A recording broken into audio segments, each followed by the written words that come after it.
Good morning all of you. I am Sonal Chaudhary from Capital Model School.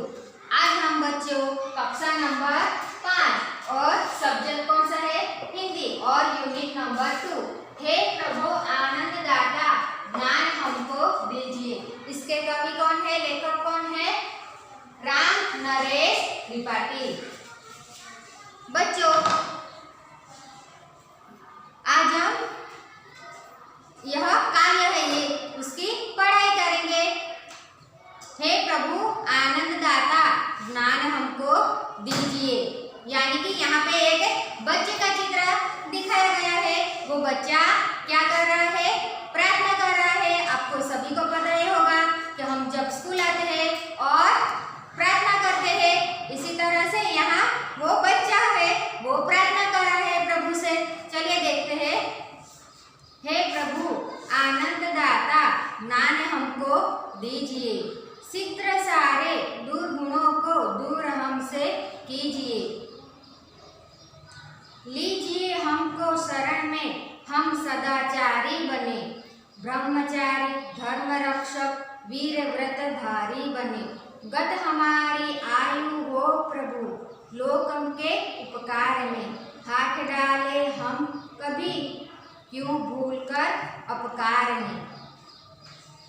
चलो इसमें क्या कहना चाहते हैं अब हम देखते हैं। हे प्रभु यानी कि हे ईश्वर, हे भगवान। आनंददाता यानी कि आनंददाता यानी कि दान देने वाला, ज्ञान हमको दीजिए। यानी कि हे प्रभु, हे ईश्वर, आनंददाता दान देने वाले दाता ज्ञान हमको दीजिए। क्या प्रार्थना करता है ये लड़का? हमें क्या प्रार्थना करना चाहिए? हे प्रभु ज्ञान दाता आनंद दाता हमको ज्ञान दीजिए, शीघ्र सारे दुर्गुणों को दूर हमसे कीजिए। हे प्रभु शीघ्र यानी कि तत्काल, दुर्गुणों यानी कि अवगुणों, शीघ्र सारे तत्काल हमारे दुर्गुणों को, जो हमारे अंदर जो बुराई है वो हमसे दूर कर दीजिए। लीजिए हमको शरण में, हम सदाचारी बने। दूसरी बात क्या कहता है? हमें क्या प्रार्थना करनी चाहिए? लीजिए हमको शरण में, हे प्रभु आनंददाता हमको आप हमको तुम्हारी शरण में ले लीजिए। हम सदाचारी बने, सदाचार का आचरण करें और इस संसार की रक्षा कर सके। ब्रह्मचारी धर्म रक्षक वीर व्रतधारी बने। धर्मचारी यानी कि क्या होगा? ब्रह्मचर्य व्रत धारण करने वाला। धर्म रक्षक यानी कि धर्म की रक्षा करने वाला। और क्या है? व्रतधारी यानी कि व्रत धारण करने वाला। हम ब्रह्मचारी बनेंगे, धर्म रक्षक बनेंगे, वीर व्रत धारण करेंगे और वीर बनेंगे और संसार के कल्याण हेतु हम कामना करेंगे। गत हमारी आयु हो, क्या कहा है इसमें? गत हमारी आयु हो यानी कि हमारा जीवन, हमारा आयु हे भगवान लोक के उपकार में, यानी कि लोक यानी कि संसार के उपकार में हम कार्य करेंगे, लोक के उपकार में हम कार्य करेंगे और क्या है? संसार के लिए हम समर्पित बनेंगे। हाथ डाले हम कभी क्यों भूलकर उपकार में, क्या कहा है? हम भूलकर भी किसी भी बुरे कार्य में हाथ नहीं डालेंगे और भूलकर भी हम किसी को बुराई यानी कि अपकार के मार्ग पर नहीं चलने देंगे। जो हमारी शरीर के अंदर जो चेतनाएं है उसको हम क्या करेंगे? यानी कि बुराई की तरफ हम जाने नहीं देंगे।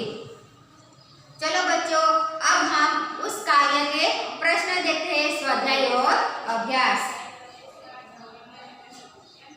स्वाध्याय का प्रश्न नंबर 1, निम्नलिखित प्रश्नों के उत्तर एक एक वाक्य में लिखिए। पहला प्रश्न है, कवि किससे प्रार्थना करता है? आप सभी बच्चों को पता होगा, यहाँ क्या देखा है हमने कि कवि ईश्वर की प्रार्थना करता है। कवि प्रभु से क्या मांगता है? कवि प्रभु से क्या मांगता है? कवि प्रभु से ज्ञान मांगता है। कवि क्या दूर करना चाहता है? कवि क्या दूर करना चाहता था? कवि दुर्गुणों को दूर करना चाहता था। चौथा, कौन कैसा बनना चाहता है? कवि सदाचारी, व्रतधारी, ब्रह्मचारी और धर्म रक्षक बनना चाहता है। पांचवा, कवि किसका उपकार करना चाहता है? कवि लोक यानी कि संसार का उपकार करना चाहता है। प्रश्न 2, निम्नलिखित पंक्तियों का भावार्थ लिखिए। पहला है, शीघ्र सारे दुर्गुणों को दूर हमसे कीजिए। क्या है? शीघ्र यानी कि हमने देखा तत्काल। हे प्रभु, तत्काल हमारे अंदर जो दुर्गुण है, बुराइयां है, वो हमसे दूर कर दीजिए।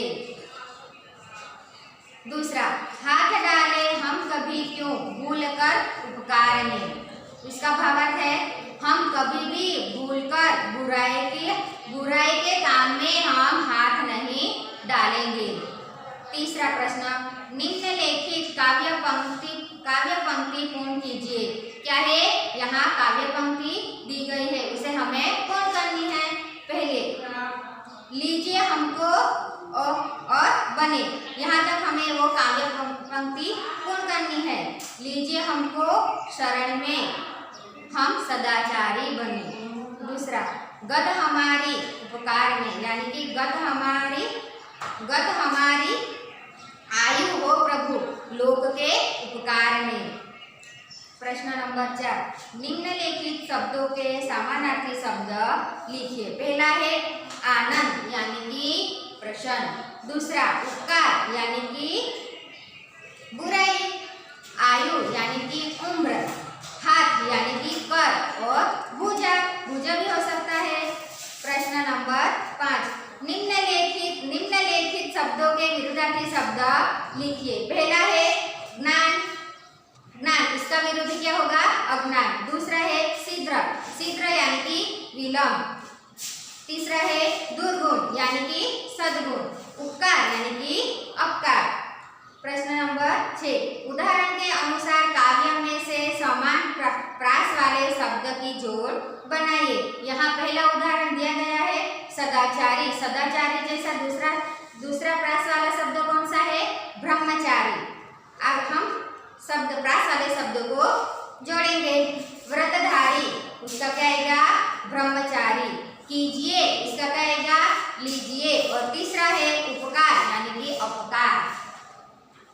प्रश्न नंबर 7, समझिए और लिखिए। दिन यानी कि यहाँ दिन, पहला दिन लिखा है, उसका अर्थ होता है दिवस। और दूसरा है दिन यानी कि ह्रस्व और स्वर। ह्रस्व और दीर्घ है, वो कोई भी शब्द में आते हैं आगे पीछे, तब वो शब्द का अर्थ बदल जाता है। पहले शब्द का अर्थ है दिन और दूसरे शब्द का अर्थ है गरीब। अब देखेंगे इसी तरह से मील यानी कि प्राप्त होना, और दूसरा मील लिखा है यानी कि दूरी यानी कि अंतर मापना होता है। सील यानी कि शिला, और दूसरा सील लिखा है, उसका क्या होगा? लाल। पिता यानी कि जनक, तात्या यानी कि हमारे पापा। दूसरा है पिता यानी कि पानी। लास्ट वाला है चीर यानी कि पुराना, और दूसरा चीर है, उसका अर्थ क्या होगा? वस्त्र यानी कि हम जो कपड़े पहनते हैं वो वस्त्र होगा।